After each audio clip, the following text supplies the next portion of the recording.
Today's message will be brought to you by these two fucking giant pimples. Hey, what's up guys, it's Summer Hollingsworth and it's so good to be back with you guys today. Today I'm going to be telling you one of honestly the best stories that I will ever tell on my channel. So I really hope you guys enjoy it, because if you don't, I'm probably like pretty fucked. But I am definitely sure that you will enjoy this story time. Like usual, before I tell this story, I'm going to give you guys a bit of backstory, that way I can kind of give you guys, some insight on where my life was at when this happened to me. So this story takes place when I was in my really early high school years. Yeah, the really awkward high school years where I didn't really know how to talk to people, but yeah, I still had friends, I swear. So throughout high school, I kind of had this really small circle of friends that hung out with each other each and every single day. Within that really small friend group was a guy named Cody. And Cody's dad owns like a houseboat, a speedboat, jet skis, water rafts, everything you could ever imagine that will make any day at the lake sick. And as you might imagine, because Cody's dad had all this really cool shit, from time to time, Cody would be able to invite all of his friends to the lake and we would have like a friend hangout day at the lake. And these hangout days were normally fucking awesome. We'd spend the days, on a water tube, getting pulled around at 40 or 50 miles per hour, even though it's not very safe. We'd go jet skiing all day long, and we'd go chill on some beaches and just tan all day long. It was an awesome experience every single time except for one experience. This one experience, by the way, was the very last time that I ever went to the lake. The lake that I'm currently talking about goes by the name of Lake Mead. And Lake Mead for a very long time has been kind of known as the place to drop dead bodies. Yeah, I'm not kidding. Dead bodies. Look up Lake Mead. Look up all the dead people found. It's really common actually. In fact, back when the mob was around in Las Vegas, tons and tons of bodies were found on a weekly basis at Lake Mead. So what I'm trying to say is, if you were gonna find a dead body anywhere in Las Vegas, it would be at Lake Mead for sure. Okay, now let's get to the story. So one day long ago, during those good old high school days, Cody came up to me at school. He invited me to come to the lake with him during that weekend. And I was so fucking excited, because every time that I've ever gone to the lake with him, it was the best day ever. Literally, there was not a single time that I went to the lake with him that I did not have fun. So naturally, I told him, yeah, I will go to the lake with you. Are you kidding me? Let's fucking go. And he proceeded to invite all of our other friends as well from our little friend group. So in total, this was probably about like 4 to 6 people that he invited to come to the lake with him. The weekend came around, and then early Saturday morning, we all woke up and packed all our shit and went to the lake. The whole way there, we're having a great time, blasting music, talking about what we're gonna do there, how much fun we're gonna have, and I was so stoked to hit the lake. The lake, by the way, was like an hour away, so that gave us a bunch of time to like talk, amp ourselves up, get super stoked for the lake. So the desire to be there just grew more and more by the minute. When we got to the lake, everyone started arguing over who was gonna ride on the water tube first, who was gonna do this, who was gonna do this, and we practically like sprinted to Cody's dad's houseboat. So we like make it to the boat, we're all throwing on sunscreen, just talking each other up, you won't hold onto the tube going 50 miles per hour. Yeah, I will, fuck you. Put on our swimsuits, just getting ready to go. Like, it's going down. Everyone got ready, we head out on the water tubed pretty much for like 5 or 6 hours straight, jet skied for pretty much the whole day, and all around had a pretty fucking awesome day. When everyone was done with like their little like water tubing, jet skiing day, we all went back to Cody's dad's houseboat. We chilled out for a while, got something to eat, kicked back, and then I decided that I wanted to go back out on a jet ski, but I didn't want to go alone, so I asked one of my good friends, Brandon, to come along with me for this. And of course he wanted to go.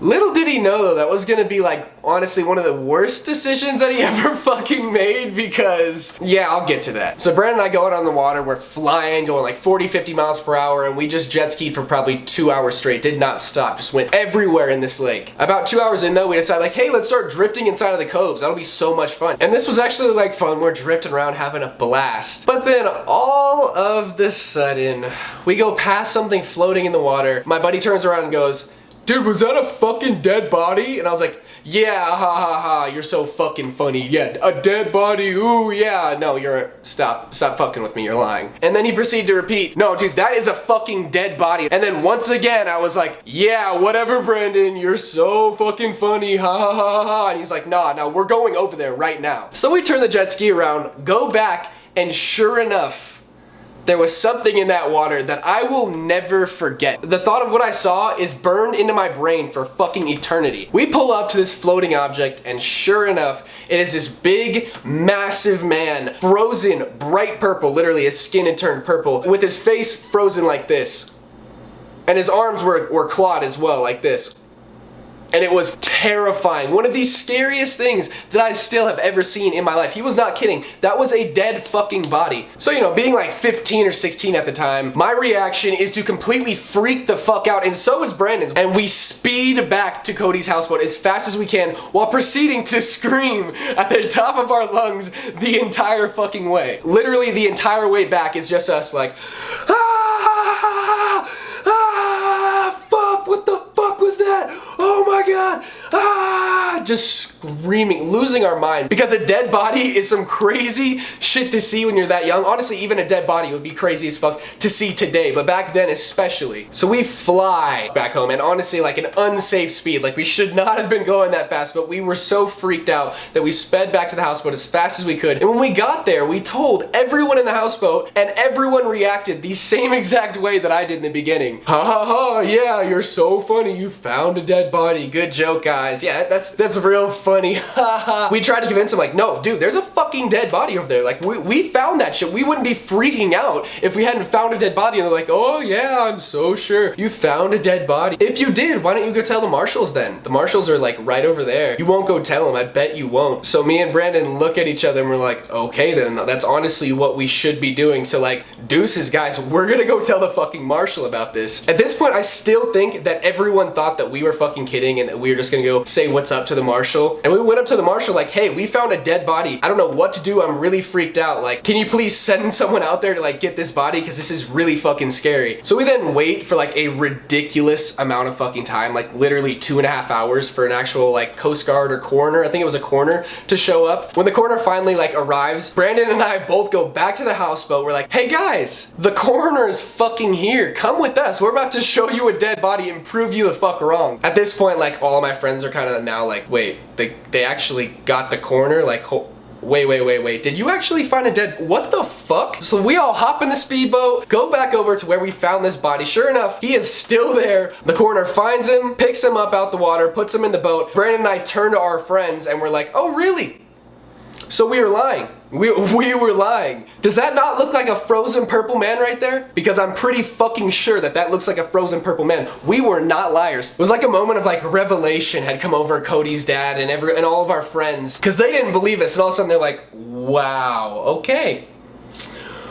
We were wrong as hell. I can't believe it. So after this guy was picked up, everything was all said and done, we all start to head back to the shore, at which point the marshal tells us that we need to come with him. At the time, I didn't know why, but as we pulled up to the shore, I noticed that there were 3 cop cars just chilling, waiting for us to get there. And me at the time, I talked to like 1 cop in my entire fucking life. So the thought of talking to a cop freaked me the fuck out. I started to get extreme amounts of anxiety, and I was so damn scared. And when I got there, they asked me a ton of different questions. They asked Brandon and I so many questions, and I was honestly convinced that they thought Brandon and I had like murdered this guy or something. They got all of our information, asked us pretty much what we were doing all day long on the lake, how we found this person, if we knew them, question after question after question. Thankfully though, after talking to them, they actually let me go, which was awesome because I was really freaked the hell out. Even though I knew I only like found this dude, it still freaked me the hell out to be questioned by a police officer. I later found out too that this guy was actually murdered, which makes sense on why they asked me so many fucking questions. Maybe they're trying to get more like details on what the hell might have happened. I doubt they got shit from asking me anything, considering I didn't know what the hell was going on. To this day, I don't really know if they like actually found out who did it or got any like more serious details on this case, but I sure as hell hope they got the person that killed him. So yeah, there's a story of one of the most traumatizing days of my life by far. If you made it this far, you are the real MVP. Thank you so much for watching. If you haven't already, check out my merch. It is in the link below. Please check it out. I promise you'll love it. Subscribe, follow me on all my social media below. Like this, leave a comment. I promise I read every single comment. Anyways, guys, it's been a pleasure. Until next time, peace.